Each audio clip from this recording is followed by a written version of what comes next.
We're just finally getting some scientific data back on how it's helpful in both brain injury, from people, everything from automobile accidents to football to, traumatic concussion in warfare. All those are areas where the brain gets injured and where it has side effects in terms of cognitive and performance. There's also, and it's not psychological, it's actually a physical change called post-traumatic stress disorder. And that can happen, always have to some extent a little bit of that somewhere, everything from getting locked in the closet by a big sister to who knows what. But in the military, and certainly in first responders, there's something called repetitive occupational trauma.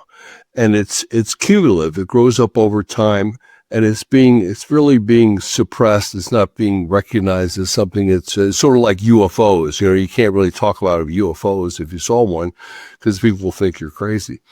So we're having making great progress in that. One, in making it an acceptable way to get to help people that need it, and two, that it makes a tremendous difference in our soldiers and first responders. Over 22 soldiers a day kill themselves to end their psychological and physical pain, and about five first responders. And police officers are more likely to kill themselves by suicide than in the line of duty. And these are terrible numbers. So we're trying to do what we can to help these people, and they're the very best of our best, so we have to do what we can to help them.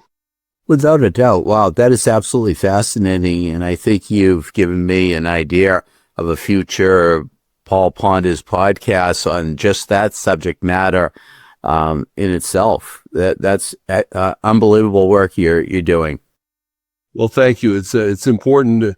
I found it to be something I really wanted to do, and it's great. Everyone needs something they really want to do in life, Right. You're doing what you want to do, and our tech man is doing it.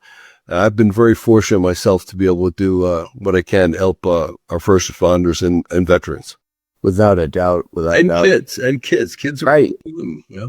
Without a doubt. When I think back, when you mentioned, when I read about hyperbaric chambers and all, I was thinking back to maybe 40 years ago. I believe Michael Jackson was in an accident. He had the fire. He had an explosion or something. Pepsi commercial, yeah. Right. The Pepsi commercial, right? And I'm trying to ponder all this, and I'm thinking back to a hyperbaric chamber. And didn't he buy one or build one? Well, he bought one, and he was treated in it. He had a burn, so he had some plastic surgery up on his scalp. And the idea that he lived in the chamber is just not true. And if you at the front of the Inquirer, I'll never forget that. It became a national picture of him in there, and it wasn't true at all. And but we use it for burns all the time. We use it for carbon monoxide poisoning on an emergency basis, and when caught in a fire or with a bad furnace system. Late effects of radiation for people that have had prostate cancer and had irradiation. They have side effects.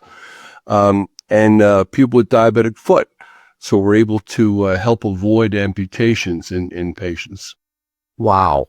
That is absolutely fascinating. You are just a wealth of knowledge and just a great all-around guy. Knowing your research and reading about you, I'm totally blown away. Well, I appreciate that, and I'm constantly impressed with you guys and Gotham Whale and all the stuff you're doing. You're very diverse and a good communicator. Thank you for having me on. It's a pleasure, my friend.